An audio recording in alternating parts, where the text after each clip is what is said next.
Now, I've connected the most powerful monsters in all the Sanctuary. I have the best abilities, the best items, and the best strategy to defeat every opponent in the Sanctuary. What have you brought to fight against me? I'm Bob, and these are my Bobs. What? Such a low-brow strategy. You will be obliterated by the...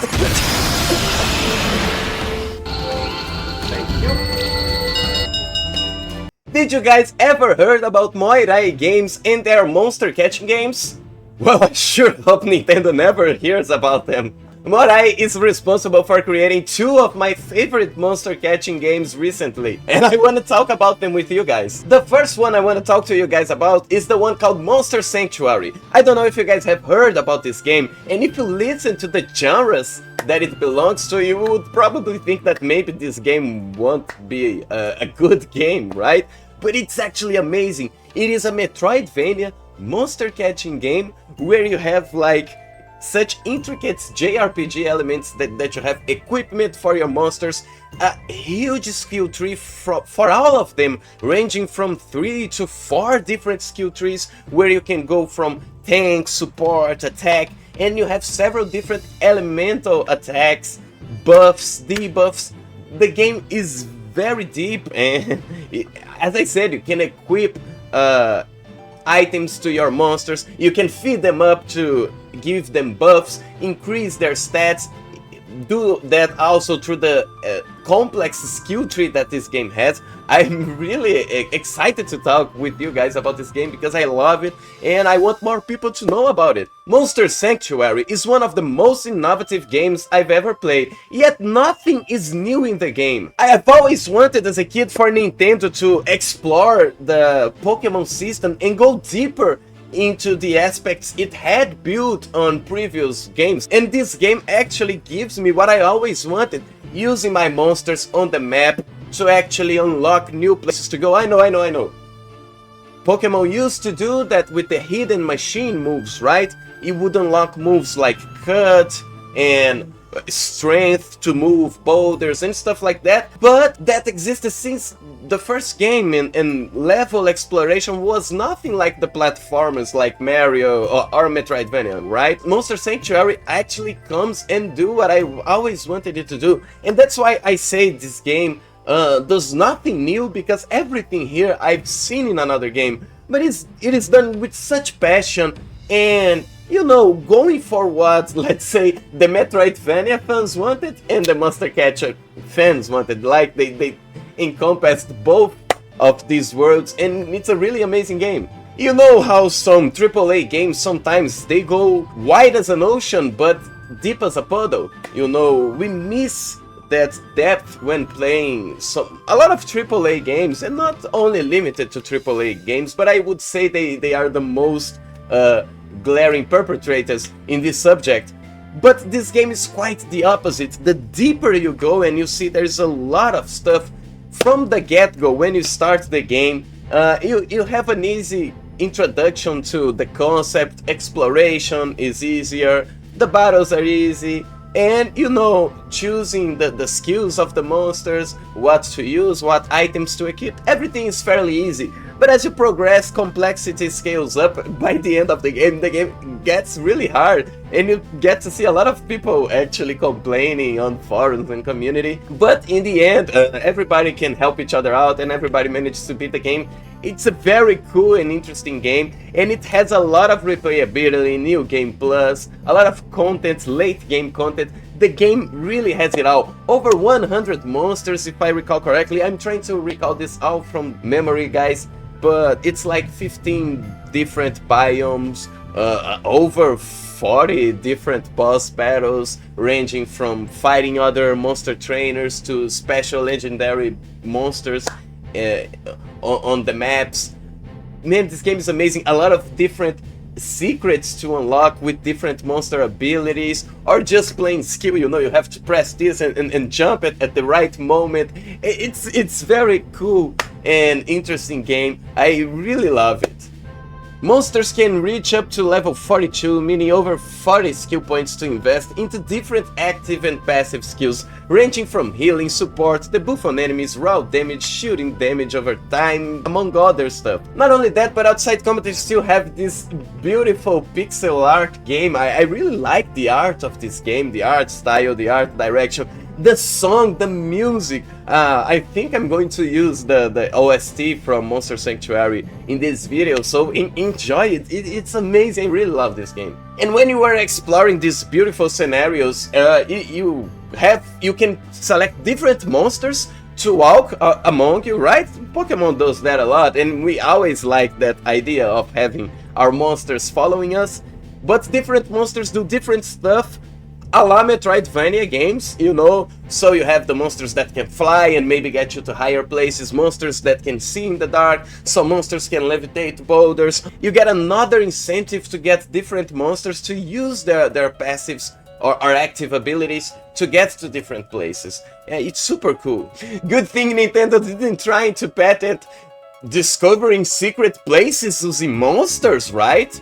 If they do now, at least we already have Monster Sanctuary game to see how it's supposed to be done. And having new powers unlock different places in the map is very Metroidvania if you ask me, and they nailed the feeling. I really recommend this game, guys. If you like Metroidvania, if you like monster catching games, if you like JRPG games, and you really should try if you like at least one of these categories. The story is not that deep, honestly, it's a very shallow story,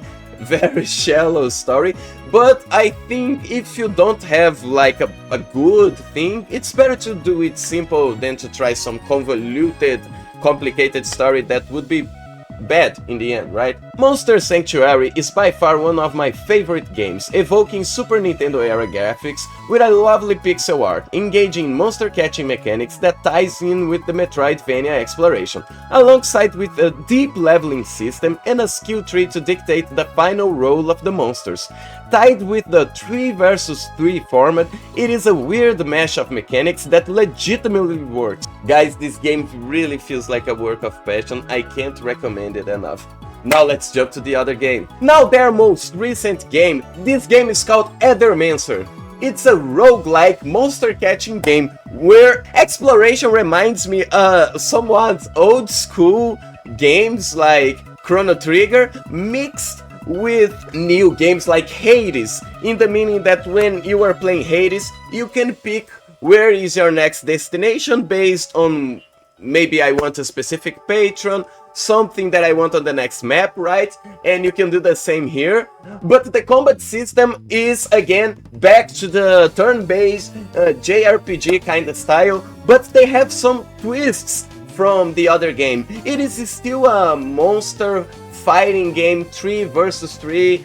You will still have the legendary bosses that you fight 3 vs 1, but there's a twist, right? Instead of just acting on your turn and using regular mana, you can use aether, or these energy tokens that you gather after doing several different stuff can gather you these tokens, and you use them to use more powerful moves that you will unlock in a roguelike manner. So as you gather these random, you know, oh, I want to grab this monster, and while you are on the run, you gather more different monsters, and they will require specific energy tokens to use their moves. And as they level up, you can pick from random options to go building this monster on the go. But unlike in the Pokémon or Monster Sanctuary games, where when you try to use an item or something, you end up wasting that monster's turn, your trainer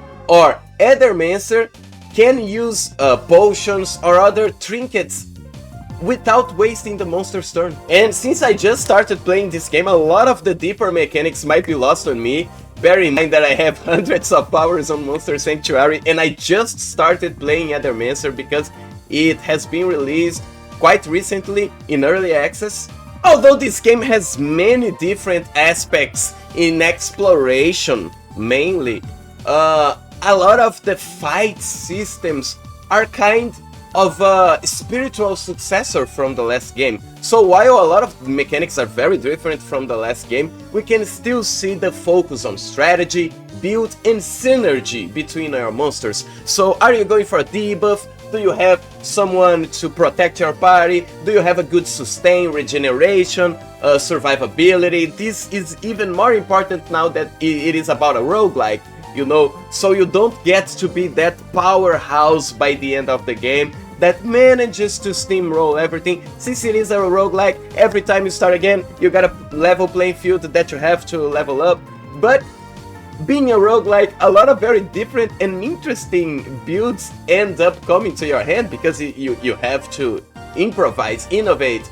And guys, let me tell you, I am enjoying a lot out of this game. I thought it couldn't be better than Monster Sanctuary, and exploration-wise, Monster Sanctuary right now feels way better, right? Because on Aethermancer, the monsters you gather do not seem to make a difference on the map.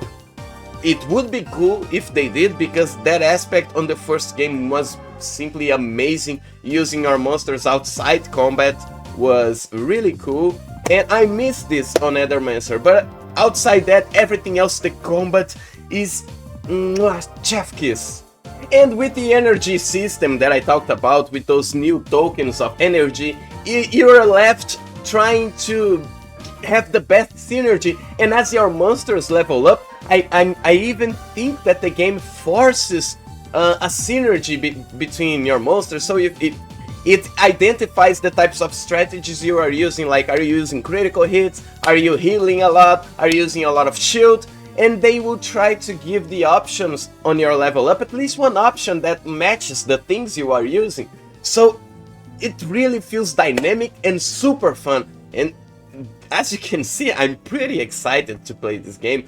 The few hours I have played already, amazing experience. And for those of you who have played Monster Sanctuary, the previous game, I don't know if all of you have noticed, but a lot of people wanted randomizer mods, they wanted infinite modes, experience, roguelike modes, they asked for this. So it makes some sense that a team that has built such a good combat, that we want to play more and try different builds and randomize stuff, that they build a roguelike, you know? But as I said, guys, not everything is roses, right? The game is still on early access, there's a lot of stuff going on. Personally, I do not like the interface right now. I hope it is a placeholder. No hate to the devs, no hate to the UI artists, but right now I feel like it is very generic. I believe it is placeholder. There is some elements to the UI that look very cool, and maybe when I'm editing the video I can see right now that the map looks cool. You know, there are some details, but everything looks very minimalistic right now, futuristic, you know, those white lines, white text, very straight. So I think this should improve. So right now it's not my cup of tea. Also, the game is on early access, right? I feel that we should always point this out. It's not full release yet, although they have Monster Sanctuary 1 as a full release. That game is feature complete 100% in my opinion, so I believe this team has the capacity to release another game to 1.0. I have no doubts about it, but if you prefer to wait for the full release, the game is not 1.0 yet. And there is one thing that also worries me. Compared to Monster Sanctuary, Aethermancer feels like it's lacking a lot on level design. I mean, it's just a roguelike game. You explore the rooms, you get everything you want, and then you move on. Procedurally generated, it's looking cool, but Monster Sanctuary had a level of excellence in game design. I mean, it's not like the best level design I've ever seen in my life, but it had a good level design, and Aethermancer feels like it's a step down. So I'm worried if they can ever develop, or if they are planning to develop new mechanics that would make exploration more interesting. They already have a couple of things here and there that makes it interesting to explore, but I feel like we are not using the scenario to the fullest. So we have 4 elements, maybe have these elements in these scenarios, and if your monsters match these elements, you can have special buffs and other stuff that would already ties to the fights. Maybe these monsters could make you, let's say there is an earth token, and then you can burrow yourself on the ground and avoid some fights. Maybe you don't want to fight all the fights. That would be interesting to try. And this is it, my guys. Although I talked about some negatives about Edermancer in the end, we gotta remember the game just released on early access. Their past game was already amazing, and I'm enjoying the direction where Edermancer is going. If you ask me if I recommend Edermancer, yes I do. If you like roguelike monster catching games, you sure as hell should try this. This game is really good. Monster Sanctuary is amazing, and Edermancer is pretty cool, and I love the direction it's going.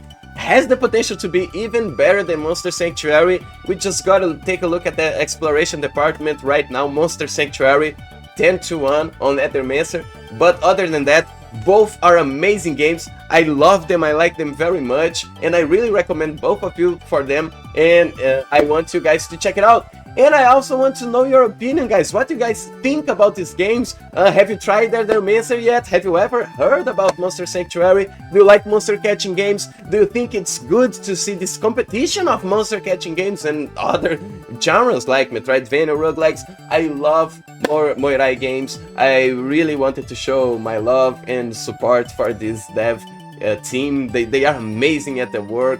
And that's it, my guys. I wanted to share these games with you. I want to know your opinion about it. I want to know what are your thoughts on these games. Do you think they are interesting? Have you ever played them? Would you recommend these games to a friend? Do you prefer these games over Pokemon? I can safely say yes. I personally, even though I play Pokemon a lot and when I was young, I love these games now, man.